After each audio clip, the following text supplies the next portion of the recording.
Cliff's Edge at the 150. Grunt, Bring Me Roses in Peaceful State. Grunt lifts in the middle of the 50. Peaceful State going with it. Grunt and Nick, Peaceful State. Grunt fights it to try her. It's a winner. My father's eyes burn like the beast. That old O'Connor will not cease. It's Hawkshot grabbed by Mystic Journey. Followed by Anne Matroni, Ring-a-ding-ding late.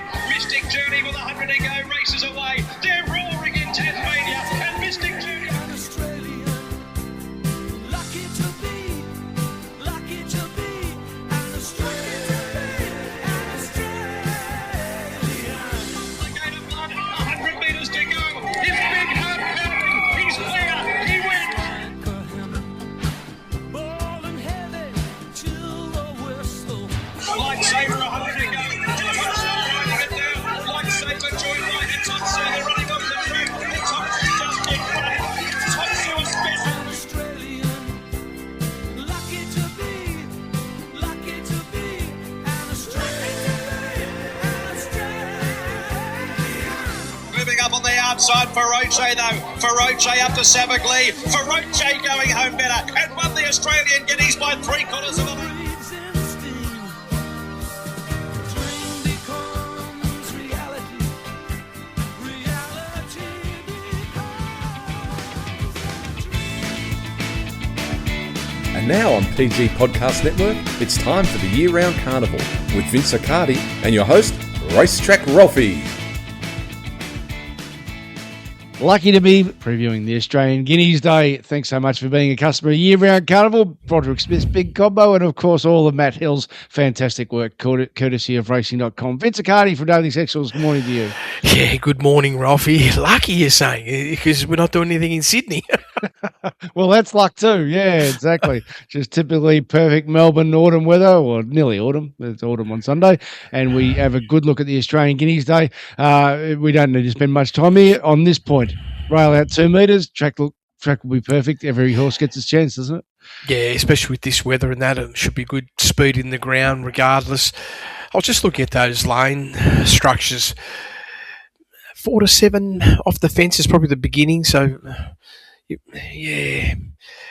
Those smaller fields, I don't know if they're going to get out there, Ralphie, in the smaller fields. So it really is going to tighten itself closer to the rail will be better, and that'll help the on paces. And maybe up the straight, we'll see that middle outside take off. Fair enough too. Let's go in quality order because they're all feature races. Yep. Starting with the Blamey in race 7 at Flemington tomorrow. What type of pace are we expecting here? Wow. I have marked at average, but I'm leaning towards below average. In other words, probably at best will be benchmark, even though there's a couple of runners there that could run 1.5 above. But the reality is, I feel we're going to be running benchmark -3 to 5. I'm channeling what you said a couple of weeks ago when Damien Lane was on Danny O'Brien's horse and everyone melted down. When he's up front, he's not going fit fast. No, he's not that type of rider. There are circumstances when, if they're just natural speed horses, he probably does let them go. And, yeah, so let's say a horse like Aerosol, he's a natural go-forward horse, but he's still going to look to constrain Ralphy because he's going to be very aware that if he's setting all the energy, he's just an easy target. So he's going to be looking for that edge somewhere in the race, maybe in the middle. Yep. So it's deep in the market. The question, I guess, and we may as well start with their assault, given it'll be up front, and the market's really obviously gravitated to it. The fact that it's got the significant jockey change after being posted wide throughout in a fast Caulfield race. What's its peak figure if it brings that here? Yeah, if we're looking at the maximum potential. There is that 2.6 Ralphie at 1,800 metres at Morphettville in more recent times. But there's a string of performances that are sort of sit around that 1 to 1.35 range, specifically at this distance. So, of course, if he brought that 2.6, that would be quite amazing, but I'm not sure if that's going to happen second up. But his first up run broke benchmark. That's very positive, Ralphie. He did weaken late. He's got plenty of upside 21 days later. He certainly has. So he can be tied in with a couple others in the race in Holymans and Exudo. They all ran in the Cranbourne Cup on the 22nd, the 11th, and actually Air Assault was second favourite that day. Exudo ran second, Holymans ran third, and the winner was Sabaj, a real horse on the way up. Just before we get to the other two that are deep favourites, how does he match up as far as your IVR figures concerned with both Holymans and Exudo? Oh, they measure up sensationally. Absolutely. I mean, Exudo, for instance, 1.4 from the Flemington run, Ralphy, that was just sensational. I thought it was an outstanding performance.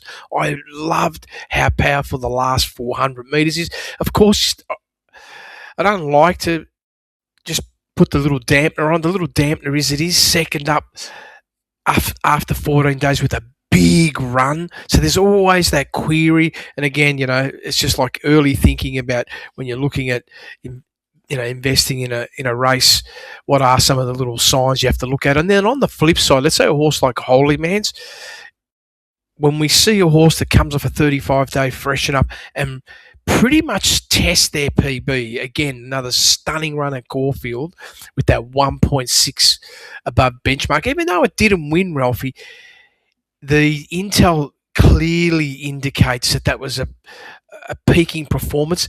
The question is, now another 21 days, is it going to be able to match that? So you have to say to yourself, well, there's a chance that it can, especially from this stable, that it can match that. So I was very reluctant to push it downwards. And downwards for me, Ralphie, is probably penalise it maybe a length. And it's got plenty of performances, again, around that sort of 0.8 to 1.2, 1.3 range. And I feel that that's probably a high probability that the horse is still going to run at least +1. And then when you look at the grid and you say, okay, well, +1, that still puts you there, sort of top 4. Doesn't make you a clear equal top, but it still puts you hard in the race. There's really not much between them. They've met a couple of times. Last March, Holymans led. Exudo ran past it, and there was 0.8 lengths between them on the line. So they've really met a few times, and there's not much between them if they all bring their best, of course. And what you're saying is that there's no real knock against them. The different form that comes from Apulia, the Perth Cup winner. What he is very good fresh. He's got an unusual profile. Obviously, they've had some issues behind the scenes. He's missed some big chunks of racing, 353 days, 202 days, but he's a very good talent when right. Was a no second at this track in the Victoria Derby, which was a high-class derby that year. And what he can also do is turn up fresh. So off a 58-day freshen with just a little, leg stretch barrier trial, what type of performance are you expecting from him here? Well, what he did at Ascot, you look at both those runs, +1.7, 0.8 above. They were over a lot longer distance, but the big key is 58 days in between runs, good freshen. And I look at it like this. This horse came off a long, long break of 353 days and was really building into the prep.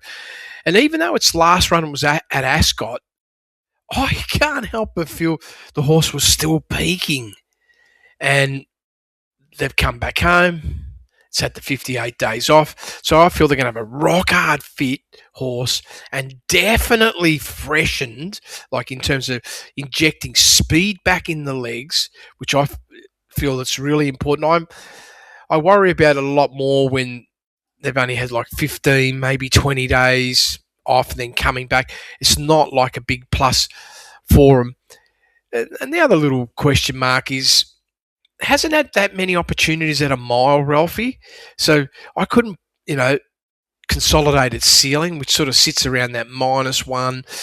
The race matrix indicating there is a possibility that it could be as good as 0.3 above. And we've got to go back a fair while, like November 25, when we've seen that. And it won that, Ralphie, right? And that was second up. So I can't help but feel if they've got this back, like ready for this race, this horse could bounce with another test of the peaking run. And that's why I said it might test that 1.7, but also if it doesn't, we're looking at about a benchmark plus a half. So it seems to be a bit tight in the market, which obviously isn't saying they can't win because it's favourite at high threes. Just a little SP matchup, and I'll get your thoughts here from Oaks Day because you mentioned that win when it won over a mile. It was 850 that day, but it had some freshness in its legs. The favourite for that race, and this is what I'm saying, it's really interesting how they all match up, was Exudo that day. But Exudo was on a 5-day backup. It was flat that day. But so what I'm saying is I think the market identified that Exudo was as good as Apulia, and as such, it can probably be respected similarly here. But it was flat, whereas Apulia was fresh and brought its best. Yeah, and we got the almost the could have a situation where Exudo might be flat as well on the weekend. Yeah, it's possible. So the one that in the market that you haven't got in your early edition of Race Speed Profiles is Birdman. He, again, as I said, they keep lining up with each other, these horses, was super first up. He was a bob of the head for third between him and Exudo. Birdman, you wouldn't think would be flat, but it's just got this bug inside me just saying, is it a stayer who ran out of its skin first up and could go a bit sideways here before an Australian Cup, or has Chris Waller just got this horse humming on his return? I have no doubt that they've got this horse humming. There is this possibility. Well, let's just look at it like this. There are concerns about, like, let's say Apulia bounces in the negative and then gets a peaking performance. There's one scenario where Birdman can finish in front of it. Exudo, big first up run, could run sideways. There's another one. Holy Man's, you look at its structure into the race and say, okay, what are we going to do with a horse like this? It's peaked last start. Could it double peak?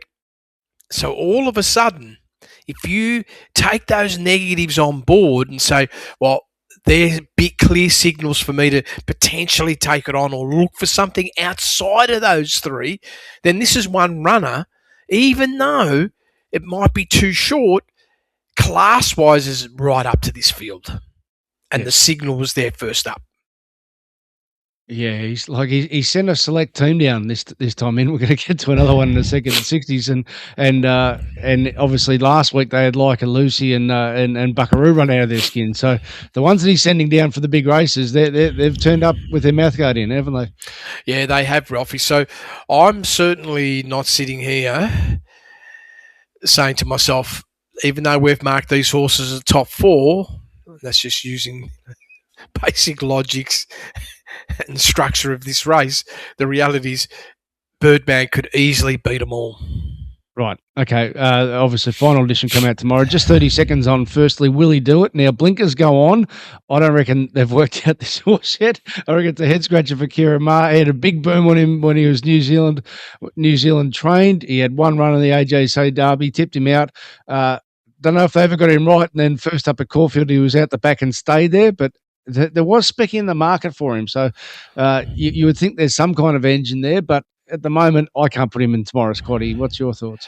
Well, it's very hard to do that. But because if you can bring that, let's say that Rose Hill run from October last year, which is, bang on sort of benchmark, give or take half a length either side is the potential. There was a slowdown there. So there is room for more in the middle to indicate maybe he can perform better than the 0.2 because he's so lightly raced.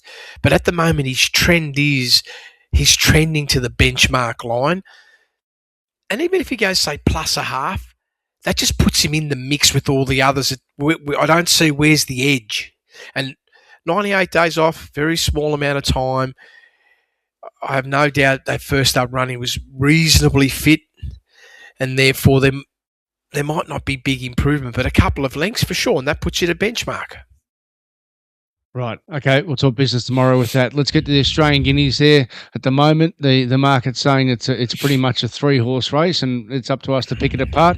The starting point is the start, and that is that Observer, showed some good speed first up, and 1,400 to the mile. Forget the Derby winner part of it. The fact is, he's a horse who can show speed, and I'm interested in your thoughts on, will he get the lead solo? Will he get the lead solo? Yeah.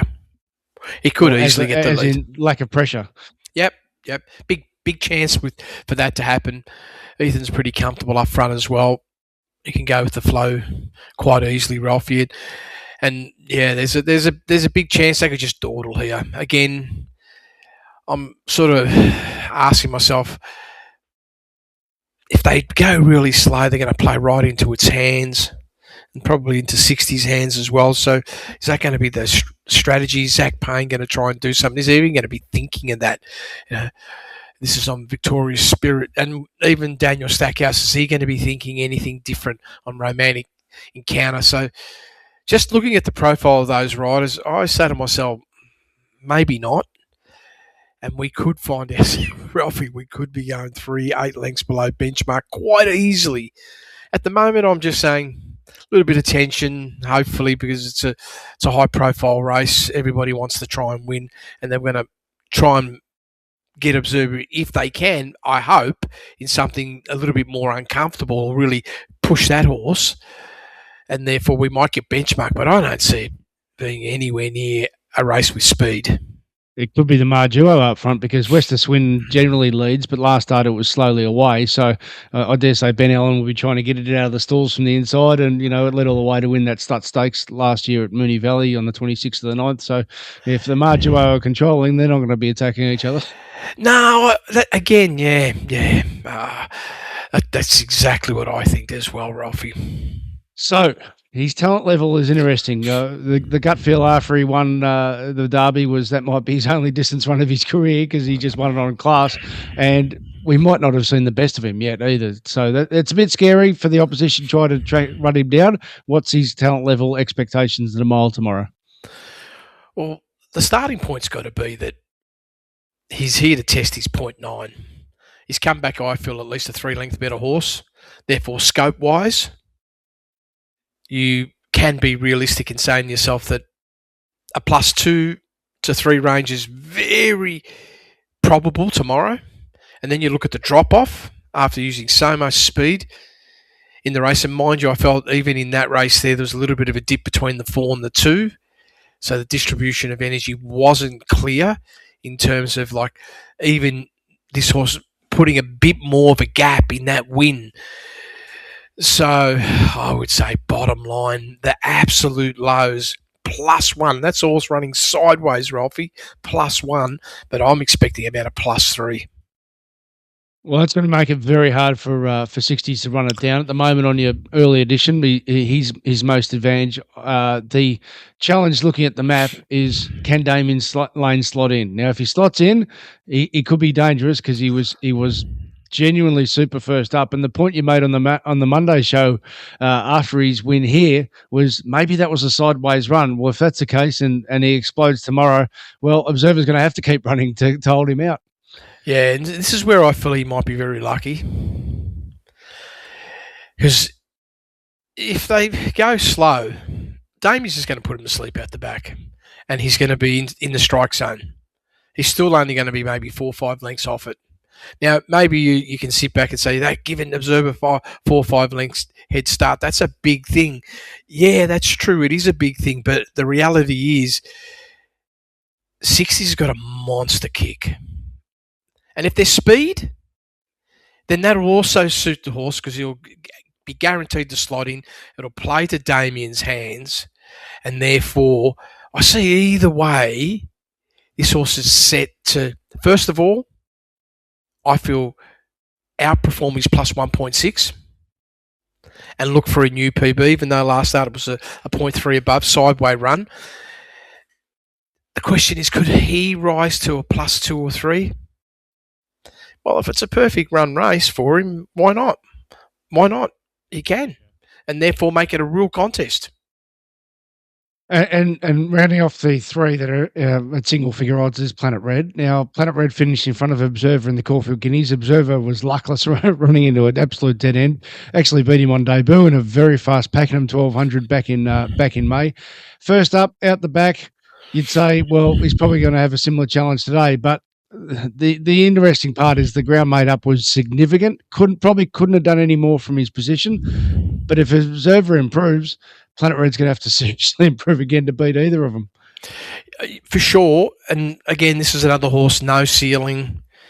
Did finish off last prep with a 0.9 above. Even when you look at that run, used plenty of pressure through the first two sections before horse weakened, particularly noticeable over the last couple of 100 metres, then there's a whole range of things that you can look at when that happens. I mean, first of all, Ralph, when you look at that in isolation, say just look at that campaign, that horse had so far outstretched his early speed capability in that last run for the campaign. I mean, smashed it by at least 6 lengths in terms of early speed. His mid-race speed was pretty much like a 4-5 length improvement. So he was entitled to sort of soften up over the last 400 metres, and he was only having his, what I would consider his first full preparation. Now he's come back here, Caulfield. He's returned pretty much a 0.1 above benchmark sort of performance. The indicators are the horse looked reasonably fit. There was a 3/4 of a length dip, so might have been able to go maybe plus a half. But he's definitely another horse, Ralphie. Number one, I have no doubt he's going to run somewhere on the low, somewhere near +1 on the low. Could he rise to the occasion and be a +3 with Jamie Card on board? Maybe. Depends on what her plans are. Is she going to sit outside 60s? What's she going to do? Follow that? I mean, the horse has got options. The horse has got options on what it can do, but I just feel it'll be another horse that will just maybe sit back and come with one run. And if there's no pace, maybe Jamie might be in a forward position. Who knows? And just for multis, you've got Victoria's Spirit around third to these two as your fourth option there and the most advantage. Just one point that when he won his Sale Maiden, it's worth picking out. It was an electric turn of foot. The second horse Get a Good Feeling, then won a stakes race at Flemington from it. It was a very strong maiden. So, and also first up, it was slowly away. So, wouldn't be surprised if he jumps cleanly that he's in the forward pack. I'm talking multis option. It just genuinely looks a three horse race, though, doesn't it? Yeah, I wasn't going to put a fourth pick in, but I thought I will, just to keep it, even, Ralphie. But the reality is, this is a big ask because it's not just one good horse. I feel you've got to compete against 3 good horses. But to this horse's credit, the reality is the reason why I ended up making it fourth, not just because it's just so we're going to have a 4, is the horse has untapped capability still. It's still improving. And even if I look at the best runners last preparation versus the first up run here, there's significant improvement. So I looked at the conditioning blowout as well later. This horse has got all the signs that big upside. It's just a bit of a pity it's this race because I'd say almost anywhere else outside of this race, this would have been a betting proposition. Yeah, so you expect him to come to play to his best, but his best are unlikely to be able to beat the other 3. Which way are you leaning on a Friday? We'll speak business tomorrow.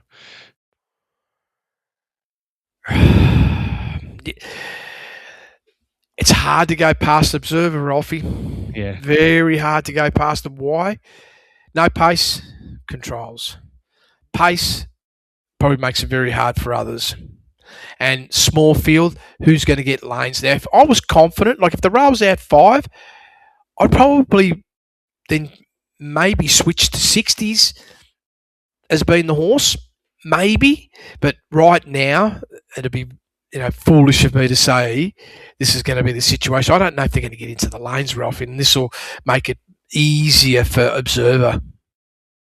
Let's get to the Inglis. $1 million up the straight. A bit of a restricted race there. And so there's an either-or proposition. The either part is that Alpha Sophie returned at a level first up at Caulfield that said, you might be a real serious stakes horse in the making, hence that she being the short price favourite. What type of performance did she do? And what's your expectations tomorrow? Yeah, good run by the filly, Ralphie. 1.2 above, again, obliterating anything it did last campaign, even though the horse had won the 3 prior runs.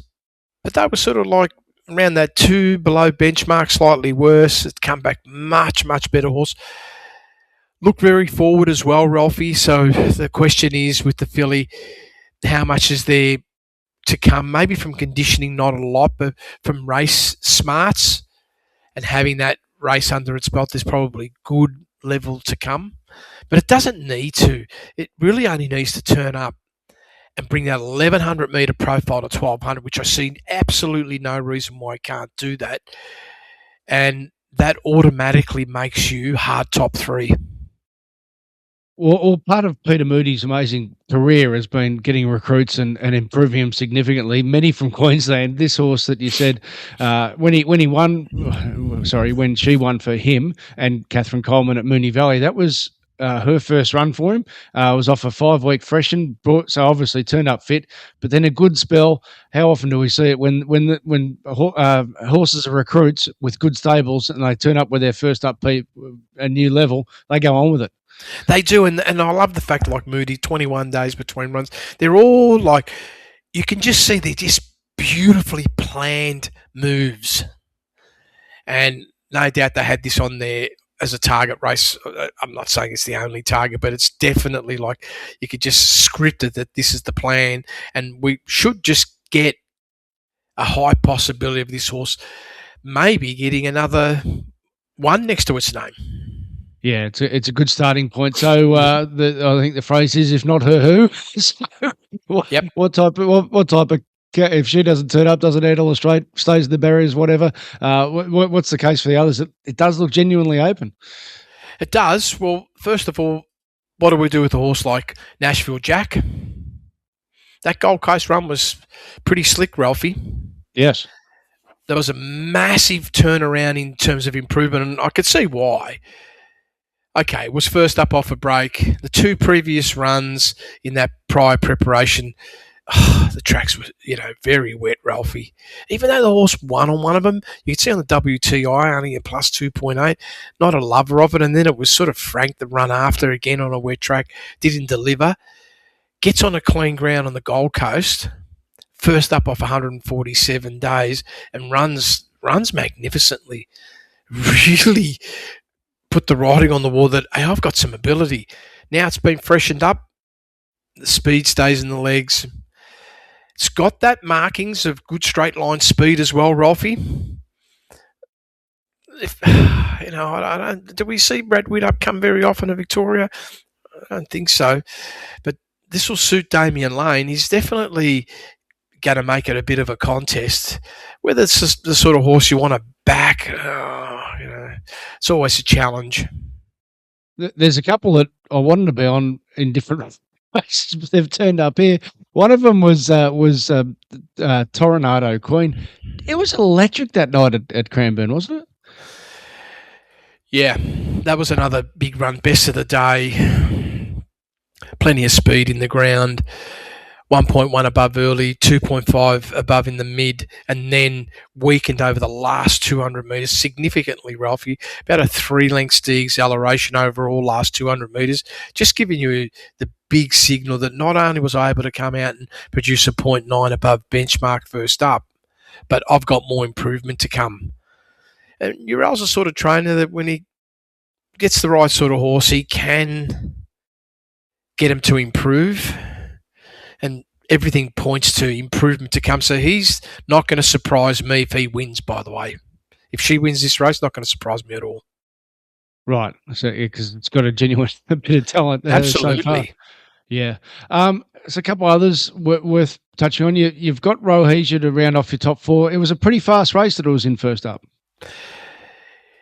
Yeah. It sort of, I feel it drops away a little bit. But just the whole field? Yeah, once we get to that. And just when I looked at this horse and just the stable and what it did first up, I had to pay some respect, even though it's like a little bit at the odds. I can't help but feel that run was no fluke. It was 0.4 above benchmark, which means that the stable have got this horse going superbly. You look at the split times, there was no rest anywhere in that, in that Pakenham race. And I felt that it put up a solid effort. Everything sort of points to me. It is 16 days. Could possibly have a sideway run, but he's very capable of potentially repeating that. And I just said to myself, no ceiling. Horse is a competitive racehorse, and this is one at odds that if someone's doing multis and you want to have him in trifectas, exactas, and that, wouldn't surprise me if it runs a place. So a couple others worth mentioning that could have some upside that I'm keen on your takes for. Trafford John, 2 starts, 2 wins, and both with good closing speed.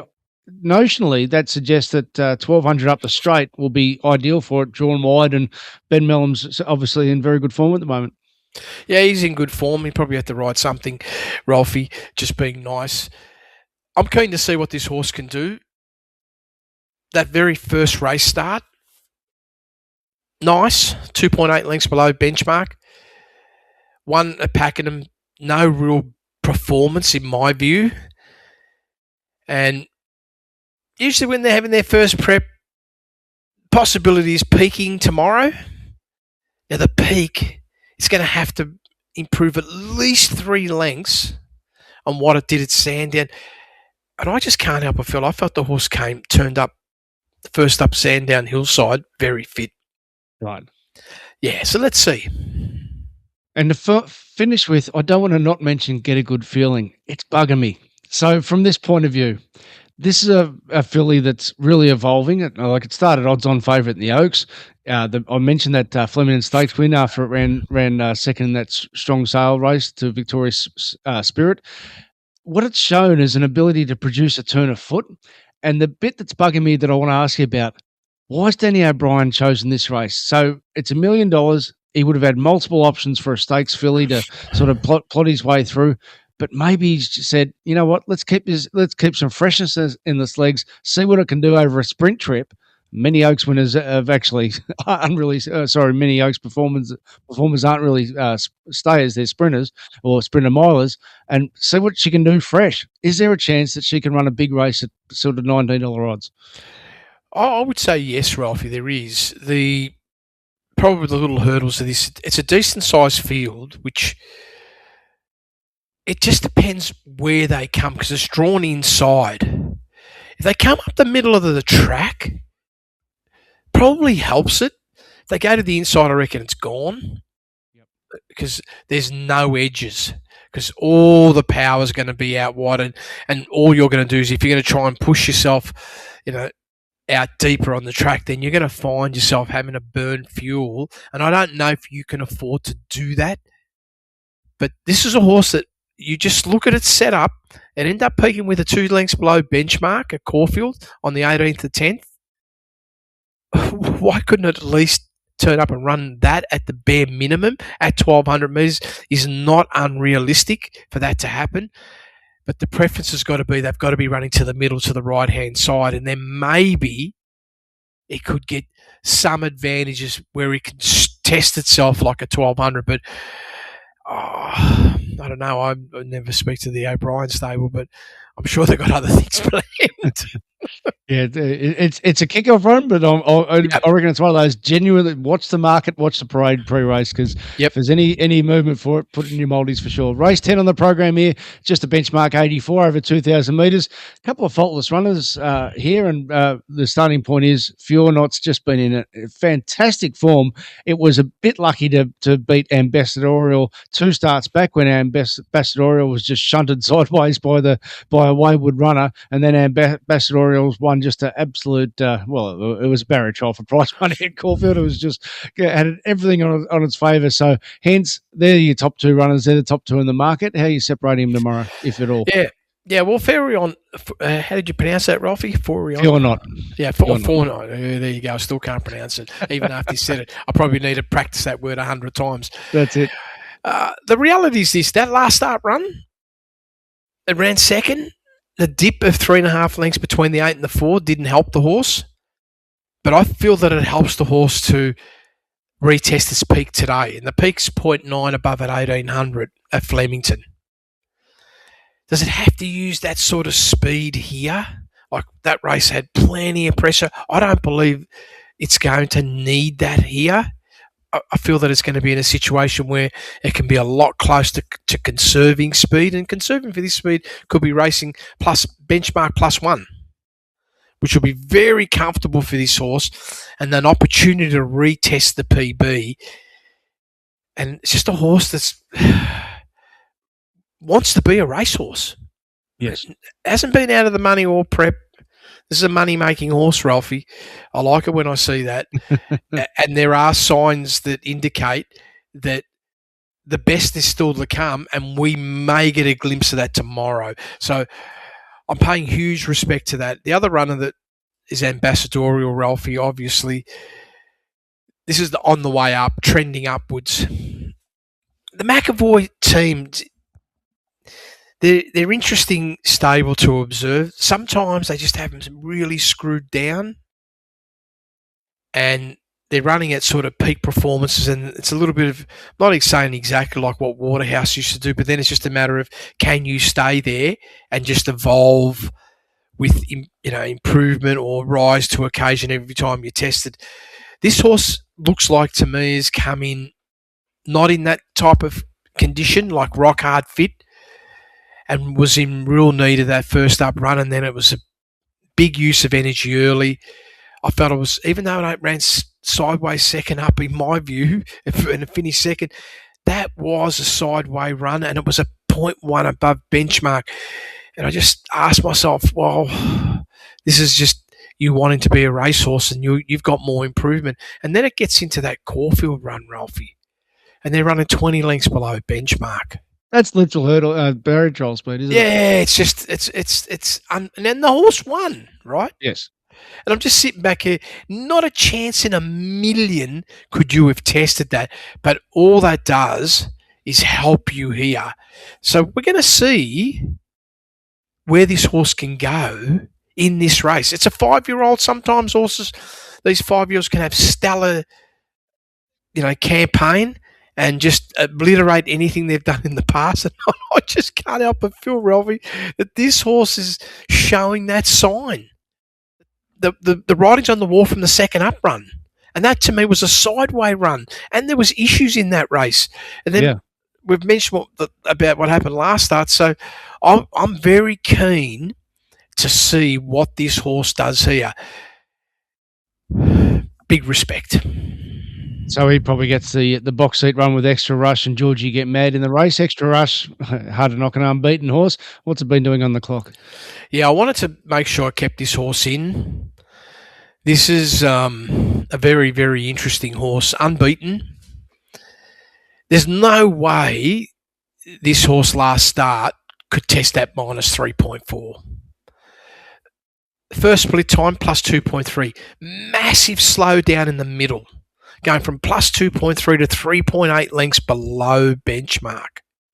And then it's very difficult to rebound off that, Ralphie, especially when you're first up. And it was 1,800 metres.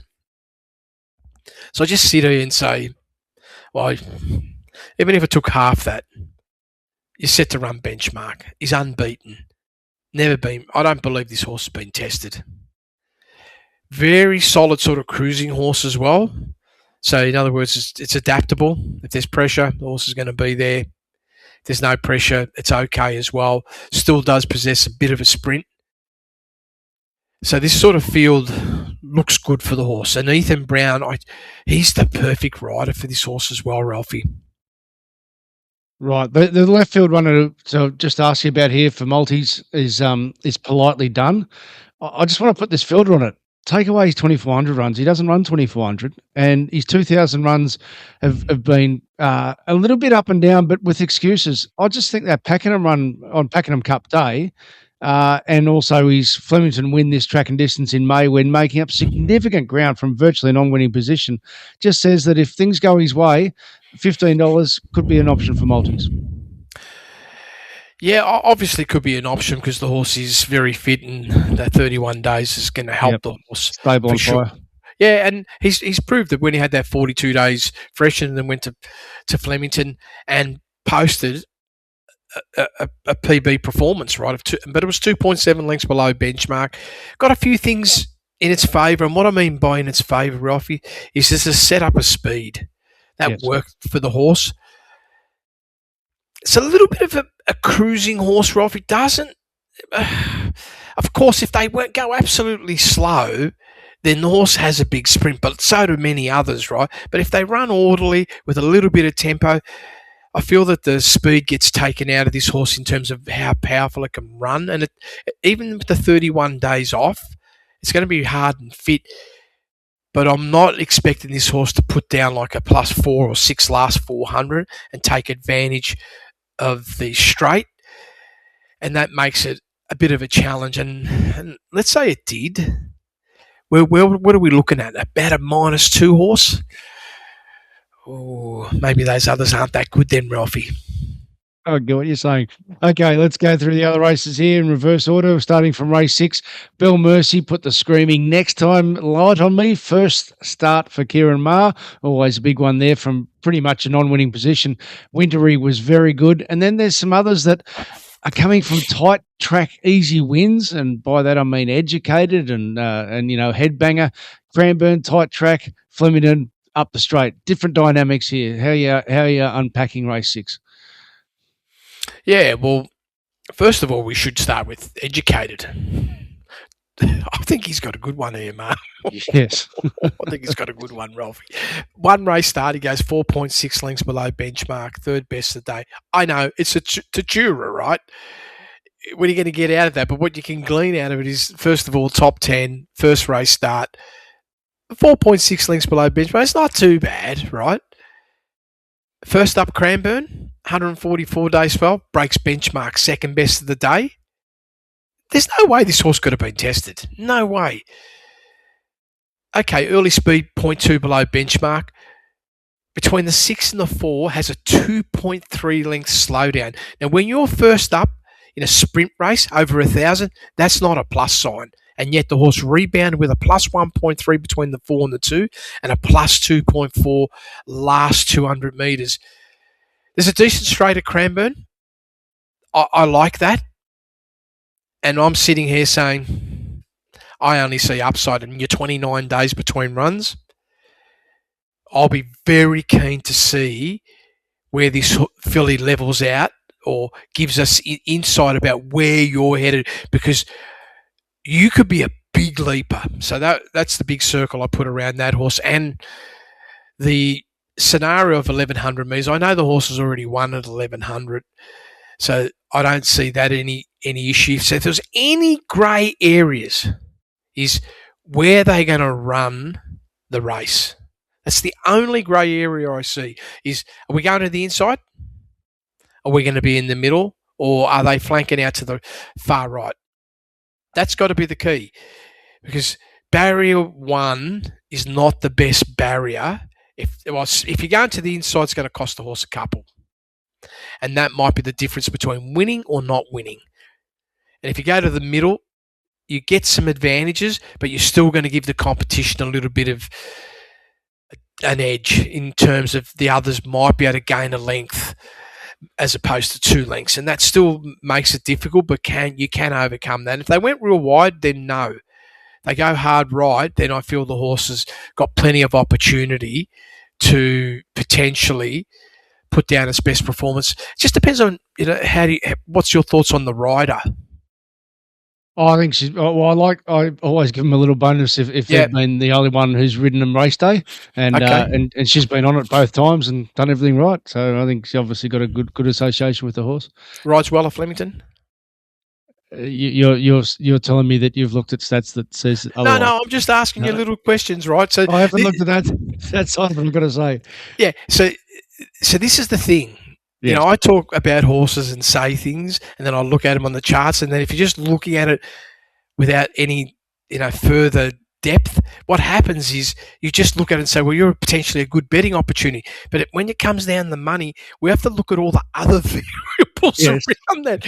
And the rider, is a D-lane. And I'm not knocking the rider. I'm just saying no. Because where's the tactics about how you... See, it's not like you're drawn in the middle of this pack. You've got plenty to choose from. I'll follow this horse or that horse. You've got opportunities. But when you're one, who are you following? Who? Because you're already at a disadvantage. So you have to really dictate your own path, right? So that worries me. But this horse, I reckon, is loaded with talent, and it might have enough talent to help the rider win. You ready for this? I've been looking this up since I spoke to you, right? Her record up the straight, Flemington. Yes. $5 and under. So that means, market expectations. Yep. 12 rides, 6 wins, 50% strike rate up the straight. Very good. I never looked at this. Very good. That's a positive sign, right? Smashing the market expectations, actually. Yeah, 27% market expectations. Yeah. You've got to be happy about that, right? so there's a plus, right? Yep. So if you look at the rider, I mean, because this is a rider that I've never backed, right? So I get nervous, right? Well, that's encouraging.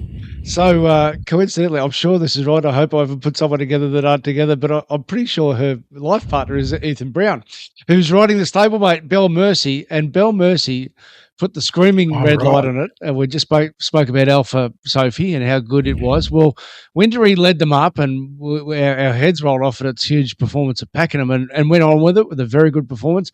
Belle Mercy, they had to ride cold that day, just from the barriers and first up after nearly a year off. Johnny Thompson had a huge opinion of this filly when with him, and it's not hard to see why the market's gravitated to it. What type of expectations have you got from her? And let's bracket in Wintery, given it ran second in that race.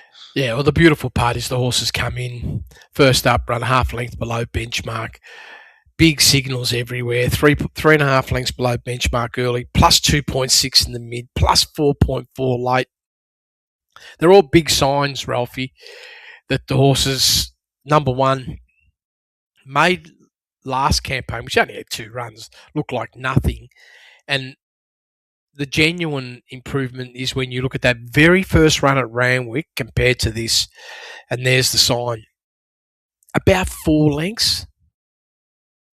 And you just sit back here and say, well, you're another horse that you can have a high level of confidence that it's going to be a big probability of running at least half a length below benchmark, if not higher. See, and this is the suitability now, right? I don't know if this is ultimately a better horse than Educated, right?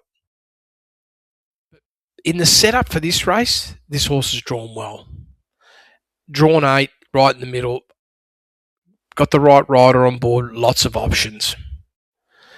And can improve from the Caulfield run. How much? It's hard to say, Ralph, because you have to look at that early speed to give you that insight, because this horse looks like it turned up very forward and ready to go and delivered. So may not have maybe the same overall upside second up as someone like an Educate, but given all the positive factors, it's there to test at least the benchmark line. At the moment, Wintery's not in your top 4 in the early edition. Is it just up the straight? You just got concerns about its speed profile with some other speed horses in the race? I did like that Pakenham run. Yep. I thought the Pakenham run was real good.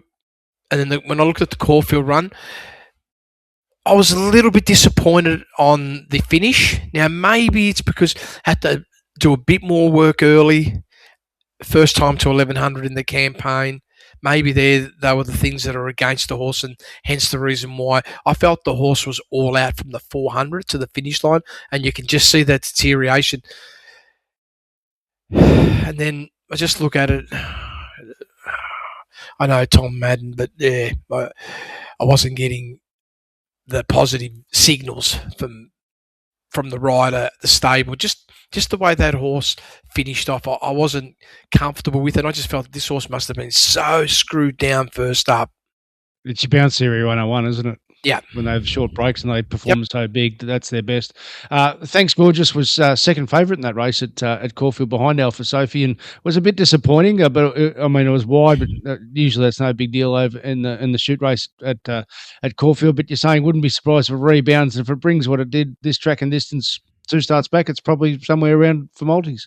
Yeah, so if I look on that run in isolation, usually, Ralphie, a lot of the times when they go back to the crime of the scene of the crime, and the horse put down a half length above benchmark, and it's 1100 metres, they can repeat that.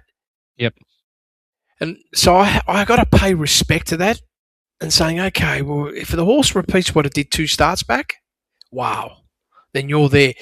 Now, going a little bit deeper, the Caulfield run, is it because it's come to the end of the campaign? Was it because it felt that run? There's a few unanswered questions. Do you have one more? Yeah.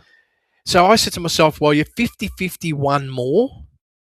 and I can look at that last run as two ways. Number one, flattened off that big run because it was a huge run, the one at Flemington, and hence the reason why you got the big drop off over the last 400 metres, and particularly over the last two, which generally is a sign of I'm tapering out. Or was it still feeling it because it was asked to do a fair bit of work early? Usually when they come from hard races, it's not golden to get an above benchmark first split and then an even bigger split in the middle. It's just challenging. So I just said to myself, you know what, maybe we could have half a forgive here. But that puts caution to you when you're looking at betting possibilities because there's a bit of greyness around what could happen. All right, let's pick it up for the first half of the card here. Starting with race 5, your most advantaged. There's 4 from Magor, Salui, Broader Waltz, and Midwest. I'm glad you've got Midwest, which seems a remarkable price under the old theory of 1,000-metre horses, 1,000-metre races, and that means that when we start with Magor, he's never run at 1,000 metres. What do you expect? What's your expectations for him at 1,000 metres first up tomorrow? Yeah, well, this horse. There was smoke around and fire around for this horse last campaign that this has got some ability. And I can't help but feel it's a speed horse. I really feel this is a dead set speed horse. So 1,000 metres, I actually feel they're doing a smart thing here. Right. And now for Damien Lane at 1,000, Ralphy, it's probably a big plus because you don't have to cuddle up. It's a small field. You can just roll. Yeah. Just go out there and roll. Run your race. And if you're good enough, you'll win. Now, if you can roll and get through that first split time, -1, -2, because it's only 1,000 metres, that's going to be a huge edge for you as you get deeper in the race. Where it's drawn, it's just drawn golden for 1,000 metres because if they go to the inside your 8, you're in a fantastic spot. If you go to the middle, you're in a fantastic spot. If you go out wide, it doesn't matter.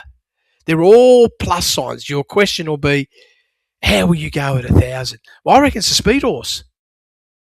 Lovely. So, yeah. No negative. So Salui, there's a negative outside of the race performance, and we were cheering it hard at Randwick last start off the trials that we identified for our members, and it was super.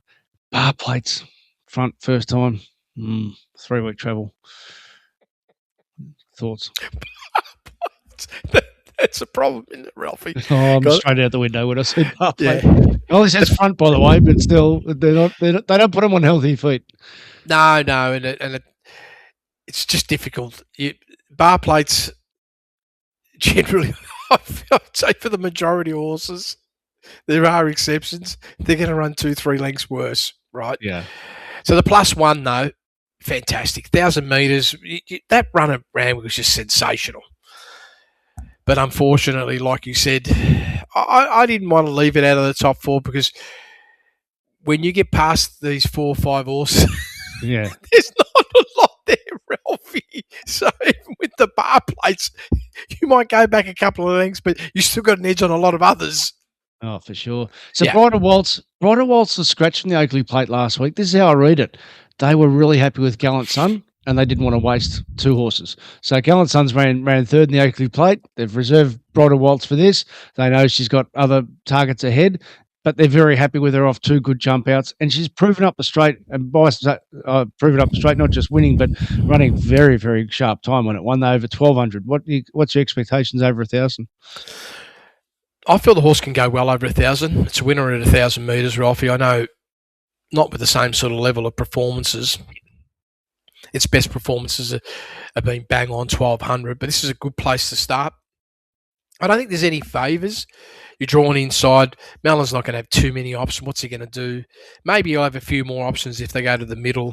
He can plan some strategies because from a speed point of view, I don't believe the horse is going to be in a situation where it'll lead, but it could easily stalk him, and that could be a favourable scenario for the horse.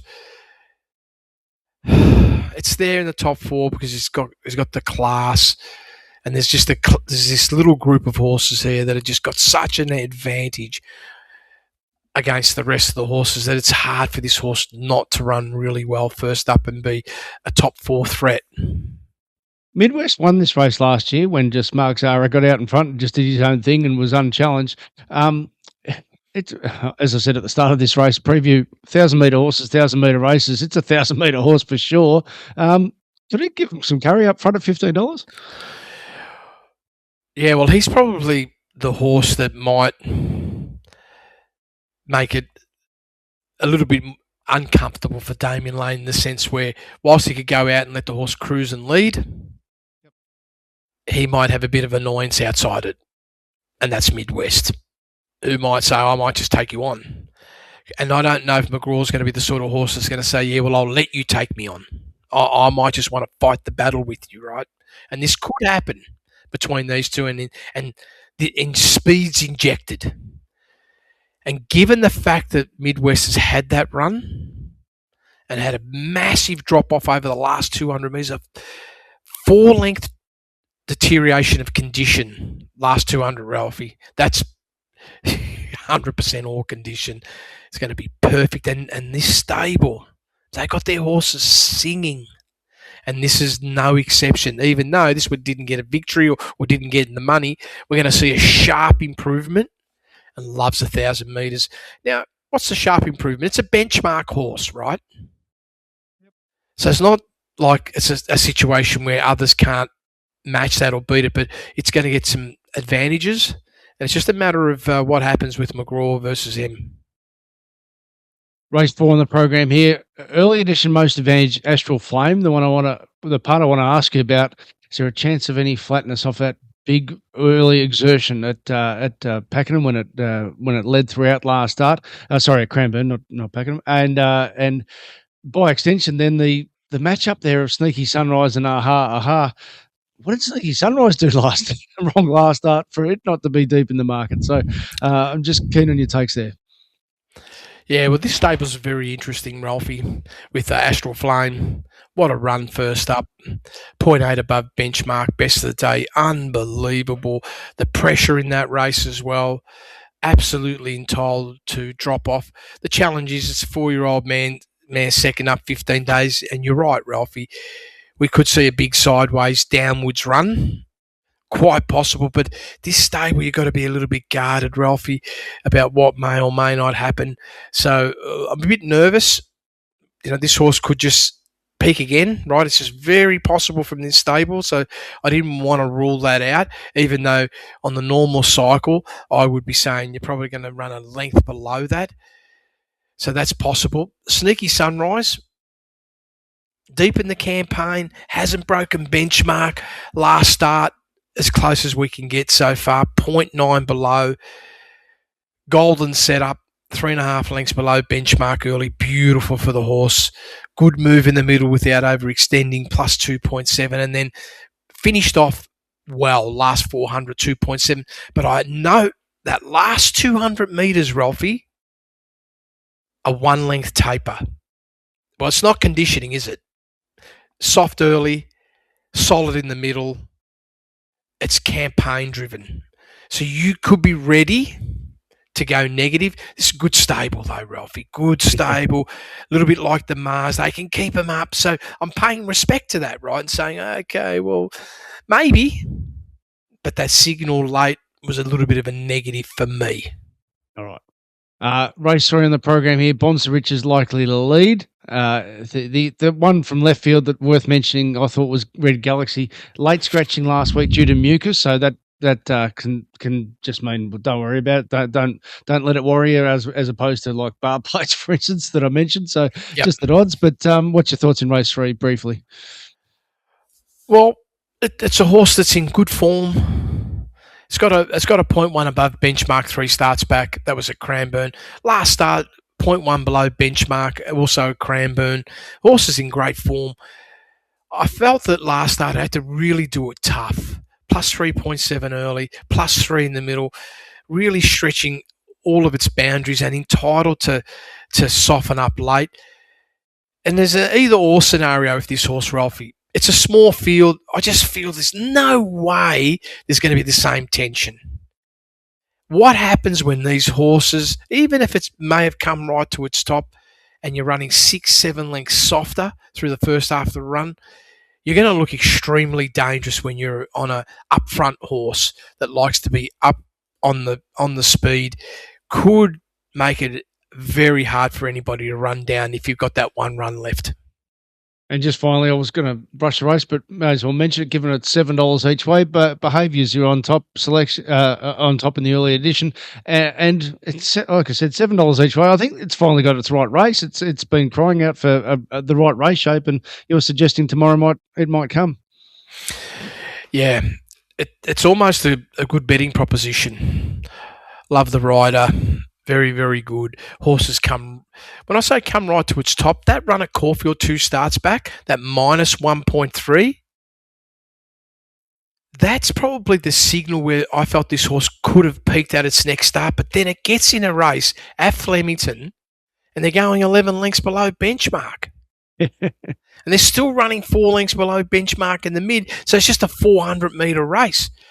Well, that probably turns out to be an advantage now, having that half run and you're at your top. So big chance to test the 1.3 lengths below benchmark. Now, mind you, the average field strength is around 1.2 below. So it's not like you got it to yourself. It just means that you're capable, that if you bring your best foot forward, that you're a big chance of testing that and being competitive. And I feel that it's drawn fine. I like it. Drawn 5, 5, 6, 7, 8. They're all good barriers to be up the straight because you've got options.